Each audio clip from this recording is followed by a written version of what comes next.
နန်ဇော်နေတဲ့ကော်စောဟောင်းကြီးကိုခွာကြည့်လိုက်တော့အောက်မှာဖုံးကွယ်ထားတဲ့ငွေဆက်ကုံကြီးကိုတွေ့လိုက်ရတယ်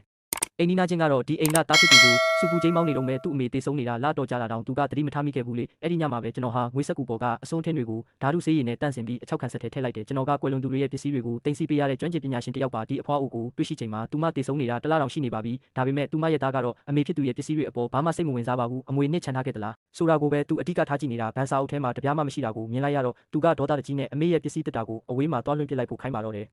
ပတ်စံတွေခြောက်သွားလို့သူ့ကိုတွားပေးဖို့လုပ်တုံးမှာပဲငွေဆက်ကူတိုင်းပေါ်မှာစာသားတွေရေးထားတာကိုသတိထားမိလိုက်တဲ့တခုခုမှားနေပြီလို့ခံစားရတာနဲ့စုံစမ်းဖို့အတွက်ဘန်ကိုတွားခဲ့ပါတယ်မမျှော်လင့်ပဲဘန်ဝန်ထမ်းတိုင်းကအဲ့ဒီအဖွားအိုကိုသိနေကြတယ်အဖွားအိုမှာအဲဆိုင်မယောဂါရှိနေပေမဲ့နေ့တိုင်းအချိန်မှန်မှန်ငွေလာထုတ်ပြီးဘာစကားမှမပြောဘဲဖုန်းတစ်ချက်ဆက်လေးရှိတဲ့ငွေဆက်ကူပေါ်မှာရေးထားတဲ့ဖုန်းနံပါတ်ကိုကျွန်တော်ချက်ချင်းသတိရသွားတယ်အဲ့ဒါနဲ့အဖွားအိုရဲ့ပစ္စည်းတွေကိုယူပြီး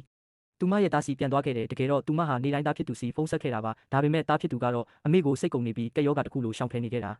ဒါတွေကိုတိလိုက်ရတာတောင်အဲ့ဒီလူကနောက်တက်ရတာဒါမှမဟုတ်စိတ်မကောင်းဖြစ်တာမျိုးလုံးဝမရှိပါဘူးသူကပိုပြီးစိတ်မရှိဖြစ်လာပြီးပတ်စံကိုပဲမြန်မြန်ပေးဖို့တောင်းဆိုနေတယ်ဒါကိုမြင်တော့ကျွန်တော်လည်းပတ်စံတွေကိုဆွဲယူပြီးအပြင်ကိုပြေးထွက်လာခဲ့ရကအဝတ်ထဲဆိုင်တစ်ဆိုင်ရှိမှရက်လိုက်မိတယ်အဲ့ဒီအချိန်မှာဆိုင်ရှင်ကထွက်လာပြီးအဲ့ဒီလူနာမည်ကိုတိုက်ရိုက်ခေါ်လိုက်ပါတယ်အဖွားအိုဟာတားဖြစ်သူအတွက်ဝတ်စုံဝယ်ပေးဖို့ဒီဆိုင်ကိုနေတိုင်းလာကြည့်လေရှိပြီးမကြခင်ငွေထုတ်ပြီးလာဝင်မယ်လို့ဆိုင်ရှင်ကိုဂရီပေးခဲ့တာပါသူမဟာငွေထုတ်ပြီးတိုင်းကော်စောအောက်မှာအရင်ဝက်ထားတတ်ပေမဲ့ယောဂကြောင့်နောက်နေ့ကျရင်အကုန်မေ့သွားတတ်တာဖြစ်ပါတယ်